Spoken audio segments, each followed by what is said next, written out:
Hace un par de semanas hice de lo que sería uno de los vídeos más vistos del canal, por lo cual, lo prometido es deuda. Habíamos hablado sobre el terror religioso, tomando en cuenta el cristianismo y el catolicismo, basándonos en diferentes aspectos del por qué estas prácticas pueden causar cierto temor, desde cultura popular, hasta grupos extremistas.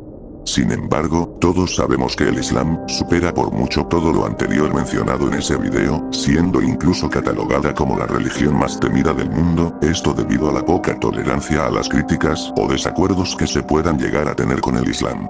Para que te des una idea de hasta dónde llega el respeto derivado del miedo hacia el Islam, había subido un video que trataba sobre las canciones más blasfemas y denigrantes contra el cristianismo y catolicismo dentro del mundo del black metal, y en ese video, había comentarios mencionando que si este tipo de grupos musicales conocidos por crear polémicas atacando a la religión, tuviera verdadero valor y valentía en criticar creencias religiosas, lo harían con el Islam. La respuesta del por qué es casi nulo este hecho, es demasiado obvia. Por lo que hoy exploraremos las peores facetas del Islam. También me gustaría agradecer a Raúl Cross 101 Guerra por convertirse en el primer miembro del canal, y a Duran Pantoja Abraham al ser el segundo miembro, gracias por su apoyo y confianza en este canal. Te presento. ¿Por qué el Islam da miedo? Un terror religioso.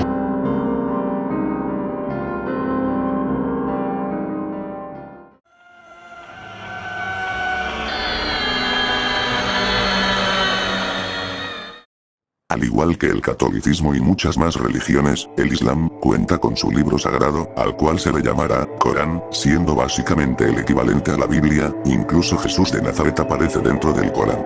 Sabiendo esto, debemos explorar sus pasajes más oscuros y sanguinarios, aunque cabe señalar que en cuanto a cosas oscuras y aterradoras en textos, es mucho menos aterradora la Biblia y sus derivados.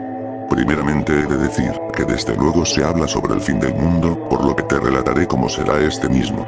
Menciona cómo el sol será engullido de la nada, causando oscuridad, cada mar, lago y río comenzará a hervir, y las estrellas caerán contra la tierra, acompañados de rocas envueltas en llamas, el propio Dios causará huracanes con los gritos de sus ángeles. Cada montaña será despedazada y removida, y los muertos saldrán de sus tumbas. Un poderoso fuego saldrá del Yemen, un fuego vivo, el cual cazará a las personas, guiándolas a su fin sin una posibilidad de escapar. Del Jahannam, el infierno dentro del Islam, brotarán los Zabaniyya, siendo unos demonios de aspecto horrible, creados con el único fin de castigar, siendo unas criaturas sin misericordia, con una fuerza incalculable, arrancando cada alma de los condenados. Menciona cómo surgirán los pueblos llamados Gog y Magog, pueblos altamente numerosos, a tal punto que a donde quiera que vayan, beberán ríos enteros para saciar su sed, devorando a todo ser vivo, y llegarán en masa con el único fin de destruir y arrasar todo a su paso. Quizá hayas notado que no he mencionado bestias mitológicas, ya que en el Corán su presencia es casi nula, sin embargo se menciona una bestia de auténtico horror cósmico. La bestia de la tierra, la cual es llamada Nabatulard, es literalmente descrita por sus actos, ya que nadie sabe cómo es físicamente, únicamente se sabe que será una bestia colosal, mezclando animales y demonios en su figura física, la cual le hablará a cada ser humano, marcando la frente de los incrédulos antes del juicio final. Si bien las narraciones no se comparan con el libro del Apocalipsis, del Antiguo Testamento, o el libro de Ezequiel, el Islam habla más por sus actos que por sus narraciones y libros.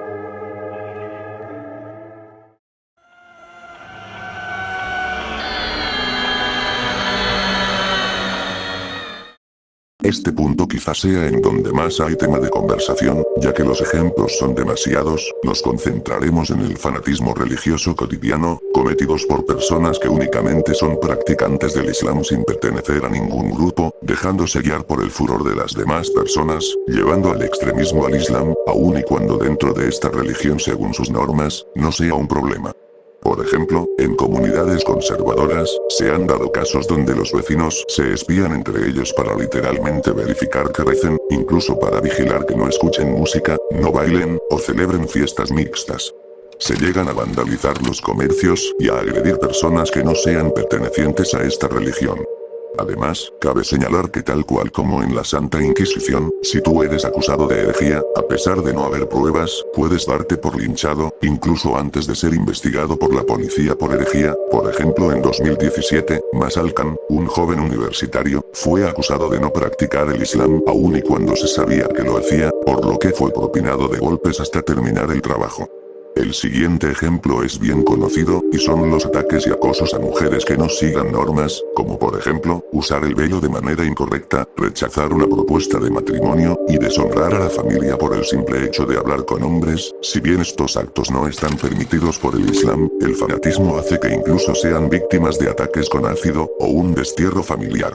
Y lo más grave, es que ha habido casos en donde mujeres que han sido víctimas de abuso íntimo, son juzgadas por familiares, llegando a terminar con ellas mismas, justificando estos actos, haciéndolos pasar como una limpieza de honor y espiritualidad islámica.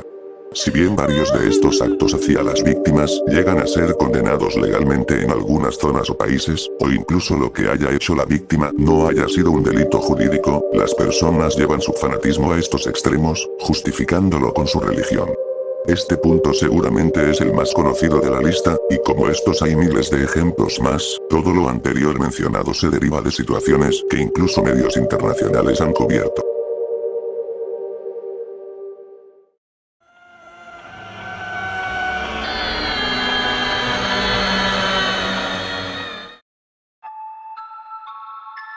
Para poder entender este punto, primeramente debemos comprender mejor las ramas jerárquicas del Islam. Quizá creas que el rey de Arabia Saudita tenga el título de líder religioso, sin embargo no es así, únicamente tiene el título de una figura política y autoridad, por lo que para las personas no representa a alguien con peso en su religión, a pesar de que en estos lugares el Islam está sumamente arraigado.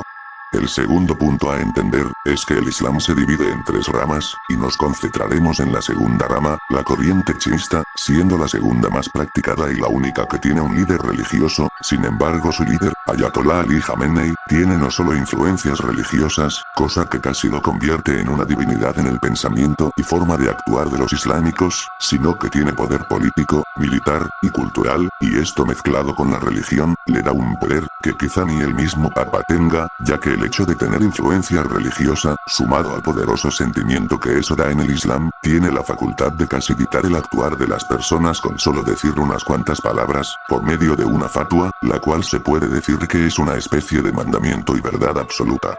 Parte del por qué ocupa este puesto, es debido a que se considera que es la persona que mejor sabe dar una interpretación a la ley islámica, y conocimiento que ésta pueda dar, por lo que cosa que él diga, ya sea que estés de acuerdo o no, sería tomada como una verdad por sus fieles, debido a su alto conocimiento para entender e interpretar la ley islámica, y recordemos que esta parte del mundo, la religión está sumamente arraigadísima, estimándose en 200 millones de fieles seguidores, y parte de estos están repartidos en varias partes del mundo. Un ejemplo de que tan influyente es este poder religioso, fue cuando uno de los anteriores líderes religiosos, por medio de la fatua, condenó a muerte al escritor británico Salman Rushdie, además de todos los involucrados con su libro, debido a que según el líder de ese momento, se había burlado del Islam en una de sus obras, lo que obligó al escritor a vivir escondido, con protección del gobierno británico. Sin embargo, muchos de los editores y traductores relacionados con el libro, fueron víctimas de homicidas por fanáticos del Islam, gente común y corriente, que ni siquiera eran parte del gobierno o de grupos de este estilo, únicamente eran creyentes del Islam. Y a pesar de que esta fatua fue emitida en 1989, y jamás fue revocada, en 2022, el escritor fue apuñalado en la espalda, cuello y abdomen mientras daba una conferencia, costándole perder su ojo, y sí, si te lo preguntas, esto se debido a una fatua emitida en 1989, más de 30 años después los seguidores del Islam jamás lo habían perdonado, ni olvidado. Ahora imagínate si le sumamos que el líder supremo cuenta con poder cultural, político, y militar, te imaginarás la tremenda influencia. Muchas cosas en el mundo dependen del estado de humor de esta persona.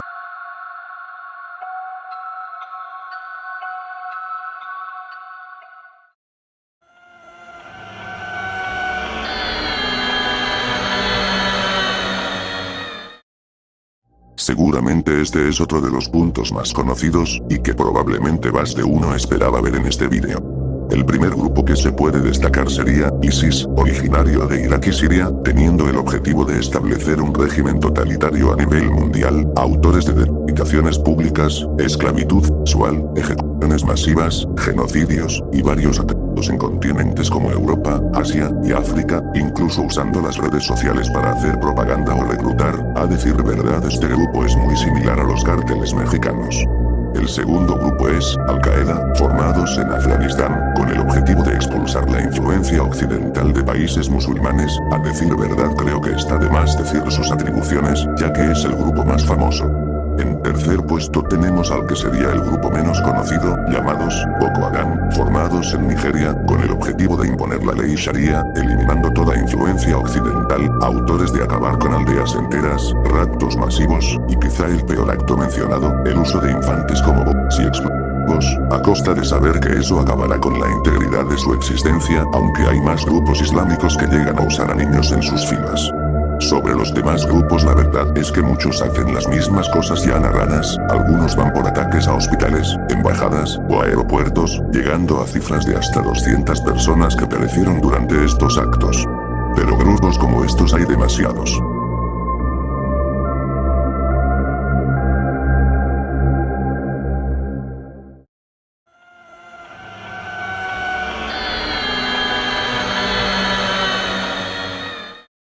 Quizás con todo lo ya dicho, muchos dirán que este puesto debió quedar más abajo.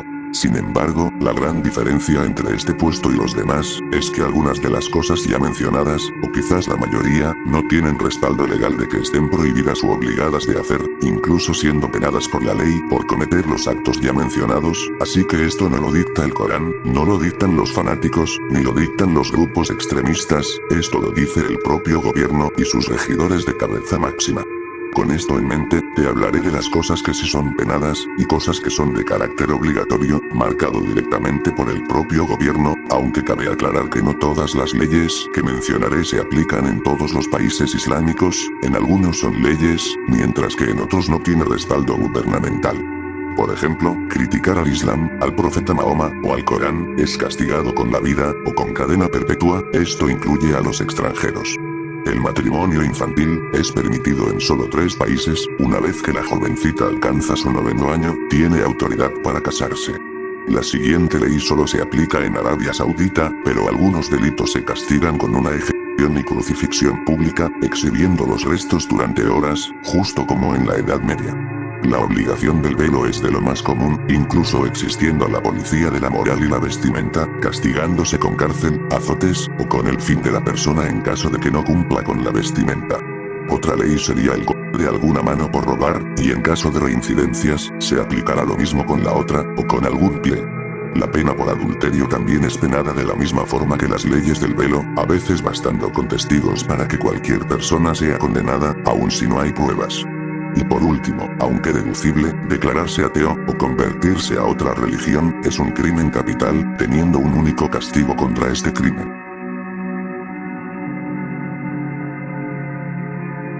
Hasta aquí el vídeo de hoy. Si te gustó el vídeo, no olvides suscribirte y compartir para más vídeos como este. Si tienes alguna sugerencia, no olvides dejarla en la caja de comentarios.